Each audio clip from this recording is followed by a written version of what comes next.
Hey Gothamites, my name is Discourse and welcome to another video on the Batman Miniatures game. So today I'm going to ask and answer what are the top 3 cards for the Two-Face crew. So Two-Face is a bit of a weird one because he originally started his life in the organized crime crew back in 1st and 2nd edition, but he did graduate to a fully unique crew late last year in 3rd edition with the arrival of an entirely new set of models and even his own deck. And Night Models have pumped this deck of card full of flavour. And before we go into the actual top 3 cards for Two-Face, we're going to need to talk about this flavour because it has a lot of mechanical impact on the crew. He has a coin mechanic which represents his good and evil binary sides, and this works by introducing 2 coin cards into your crew deck. And so what happens is you choose a coin side facing good or twisted at the beginning of the game, you pop that out, and then the other side goes into your deck, and whenever you draw that side, it comes out in play and replaces the previous one. And you can only ever have good side or twisted side out at any one time. So during play, you'll always have one of these coin cards out at any one time, and you can only score objective cards that match the coin facing that you have in play at that time. Or, to put it another way, you can only score twisted cards whenever you have the twisted coin, and you can only score good cards whenever you have the good coin. And you'll see these reflected in the cards that we're going to go over today. So obviously this matches the theme of duality inherent in the Two-Face character, right? But it leads to some hard moments in the game for a Two-Face player, as they have to try to ensure that they have the correct coin out to score the cards that they hold in their hand. Now, typically, the good cards that come out with the good coin, they tend to reward playing with suspect markers, and then the twisted side cards, they tend to reward dealing damage. Now, you're not just left at the mercy of your deck. You don't just have to wait for the coin card to be sort of drawn naturally out of your deck. There are cards that Two-Face does have available that you can spend resource points on that will allow you to go fishing for the coin card in your deck. But overall, this mechanic, it still does lead to Two-Face feeling a little bit inflexible, and it does signpost to your opponent the type of plays that you intend on making during your turn. Now, luckily, while he does find it harder than other crews to score his cards, this is more than made up for by the incredibly powerful shooting capacity of his crew. The gangsters that he can recruit into his crew, they're very efficient, and they have some of the strongest and most efficient guns in the entire game. They have easy access to 3 blood damage rifles and double blood single stun Tommy guns, and they all have access to the high caliber keyword, which means that the 2+ firearm strength die is the last die to be removed from the dice pool whenever they shoot at someone, and there is a negative modifier on the shot, which to be honest is an incredible keyword to have, and it's completely currently unique to the Two-Face crew. And the fact that Two-Face has access to some of the strongest shooting in the game is very important when we come to think about what are the best cards for Two-Face, because some of his cards do reward him for dealing damage, and this is something the crew is very good at. Now, the deck as a whole, the individual cards are fine. You're just pulled in opposite directions whenever you're playing as Two-Face with the twisted and good side. And to be honest, one of the recurring themes in Two-Face is that his cards often have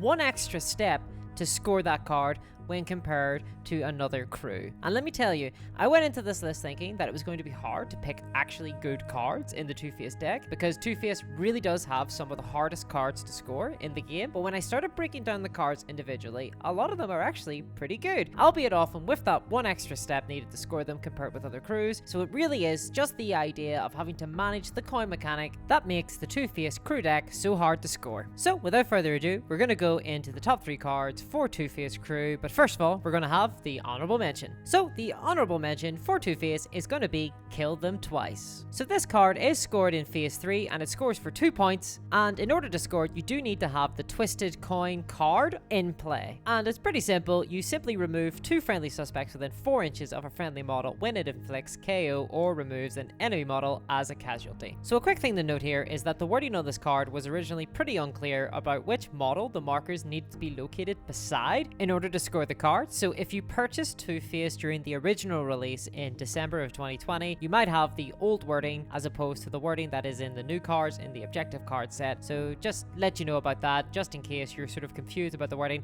It's a lot clearer now. Originally, it was very hard to score just because there was that uncertainty about whether or not the 2 suspect markers had to be removed within 4 inches of the shooter or 4 inches of the victim of the shot. But now that we know it's the shooter, it's very good to have that clarity, and the card is actually pretty playable now. So typically your gangster will need to be in inspire range to throw down a suspect marker before shooting at someone, and you will need to already have a suspect marker down in the right place because you need to have 2 within 4 inches, right? So that means this card benefits from having a scheming model of some kind in your list, or simply having set up this card using something like the attorney's allegation rule from Two-Face, which allows all henchmen within range of him to take an extra action during their turn, or you simply need to have used your other models to have set up suspect markers in the right place by playing ahead. And of course, the gangster's trait does allow you to spend blood money counters to give one of your gangster's guns a weak facsimile of the assault keyword, allowing them to move forward, place down a suspect marker using inspire, and then open fire on an opponent. But the real standout of this card is the resource component of it. You can spend 1 resource to search your objective deck for a coin card and immediately play it, then shuffle your deck, basically allowing you to switch your coin card to the good or twisted side depending on what you were already on.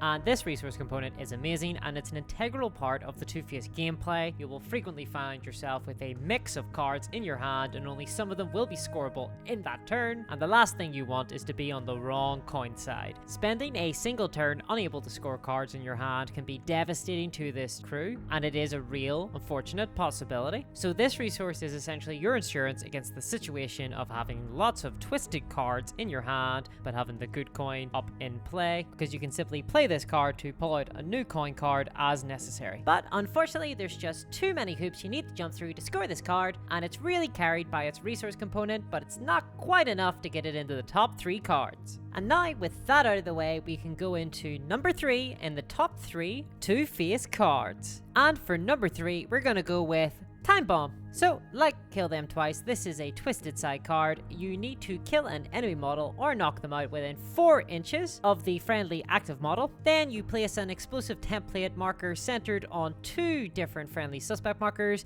and you deal blood damage to everyone caught under those templates. Then if an enemy model is damaged by either one of those templates, then you score this card for 2 points. So this card is not the easiest card in the world to score, maybe a little bit of an understatement. It firstly requires you to kill or KO an enemy model within 4 inches, just highlighting that. So as much as your gangsters are absolute machines when it comes to killing, the extra requirement that you must kill them within the 4 inches does hurt the scoreability of this card quite substantially. On the other hand, if an enemy model is within 4 inches of one of your rifle models like Sergio, then you're gonna want to kill that enemy model in any case and do everything you possibly can to focus fire on those guys. And additionally, this card does presuppose the 2 friendly suspect markers are already on the board and that there's at least 1 enemy model near one of your own models. So that's a pretty specific set of circumstances, even if it's not the most unlikely set of circumstances in the world. And finally, while you do get to choose which suspect markers explode, they must be friendly suspect markers. So there's quite a lot of steps to scoring this card, and ultimately it only scores for 2 points. So yeah, so this card doesn't seem to be the greatest card in the world, but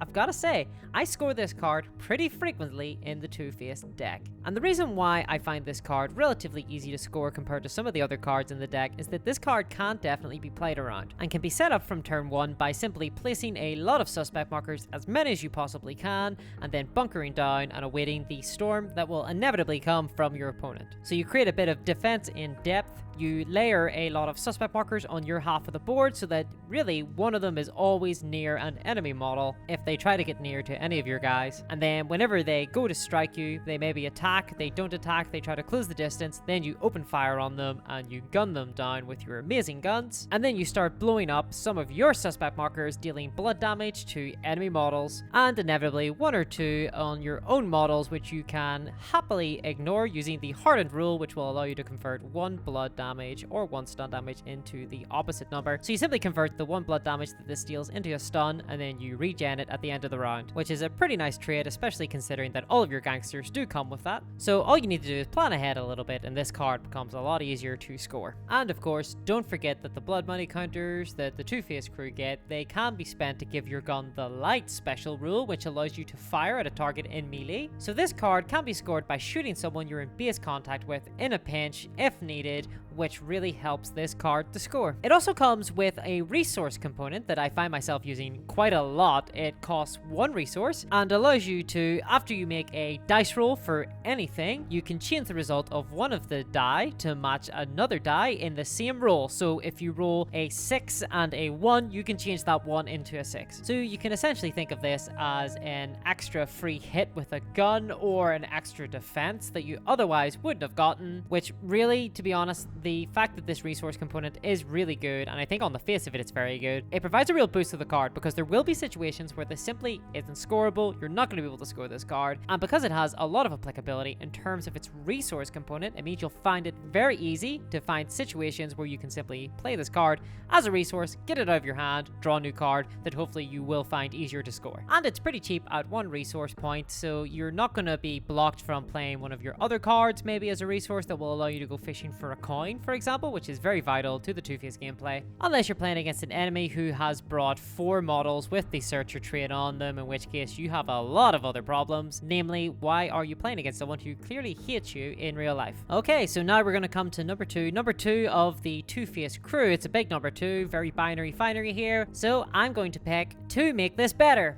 Very appropriate. So this can be scored whenever you have the good side of the coin face up, and the scoring condition for this card, it's pretty simple, especially compared to some of the other cards in the deck. You simply need to place a friendly suspect marker within 4 inches of an enemy model, while also at the same time having at least one other friendly suspect within 4 inches of a different enemy model. This has a lot of similarities with Let Them In on the Joke, the card that you can find in the Joker crew. However, it doesn't come with the Joker discard mechanic, and it is also substantially more difficult to score because you need to have planned to score this card in advance. So it does need a little bit of setup, but unlike a lot of other cards in the Two-Face deck, this setup isn't really that difficult at all. You simply need to prioritize making a manipulate action to place a suspect marker near an enemy before you activate the model you're going to try and score this card with. Now, if your opponent knows what you're up to, they may simply remove the suspect marker that you've used to set up this card previously if they suspect that you have this card in your hand, but that's incidentally also why I think littering your side of the board with lots of suspect markers overall, so they have to cross a field of suspect markers and you'll have plenty of options to choose from, really sets up a lot of cards for the Two-Face crew, including this one. And this is also why models with scheming can work really well in a Two-Face crew, so that they can begin to manipulate some of these suspect markers around to help you score cards like this. So if you've done that, just remember to use your inspire action when an enemy model closes in on one of your models, and you should have no trouble scoring this. And then the resource component of this, it costs 1 resource point, and again, just like Kill Them Twice, it allows you to go fishing for your coin card in your deck, and I really can't stress this enough, this is something you're going to be doing a lot. And even if you get lucky, right, and you don't need to switch out your coin card very often, you'll still want this resource in your hand just as insurance, just in case disaster strikes and you get the wrong coin at the wrong time. And so that's number 2 for Two-Face. That's 2 makes this better. And now for the big number 1, the best card in the Two-Face crew deck is going to be Heads or Heads. So this card scores for 2, it's played on phase 3 and it's an instant score. It requires you to have the twisted coin up, and all you need to do to score this is simply inflict at least 4 damage on an enemy model that has an audacity marker. So this is one of those very rare cards that allows you to score points off of dealing damage to your opponent. So you need to deal at least 4 damage, which is pretty good because Two-Face has access to a lot of blood damage. He has a lot of it. He can take rifles that deal triple blood, and his Tommy guns deal double blood and single stun, so he finds it pretty easy to deal blood damage to his opponents. Now, it comes with the caveat that the damage needs to be dealt to a model with an audacity marker, and the models that tend to get the audacity markers tend to be the stronger models, so in that case, you know, you're going to be shooting at a stronger model of your opponent, in which case you get the reward of harming the enemy crew long term if you happen to kill that enemy model, or even get just the 4 blood damage through. Or alternatively, you'll find that honestly, frequently one of your opponent's weaker models may have been given the audacity marker for a turn, presumably so they could score a card of some kind on their turn, and then you can take a shot at that model, which will be easier to score this card with if you don't fancy taking a crack at one of their other models with an audacity marker. So not a lot of crews get rewarded for dealing damage to the opponent, so this really is a premium card. Being able to injure your opponent in some capacity, damaging their long-term prospects of scoring cards and scoring points off of that is just superb. This is really excellent. I would always recommend you bring this card with you into any list you build with Two-Face. This really rewards him for playing exactly into his strengths. That is to say, his long-range shooting capacity and his ability to deal lots of damage. And then for the resource component of this card, it only costs 1 resource point, which is very good because Two-Face really does rely on having access to resources so that he can flip his coin card when necessary.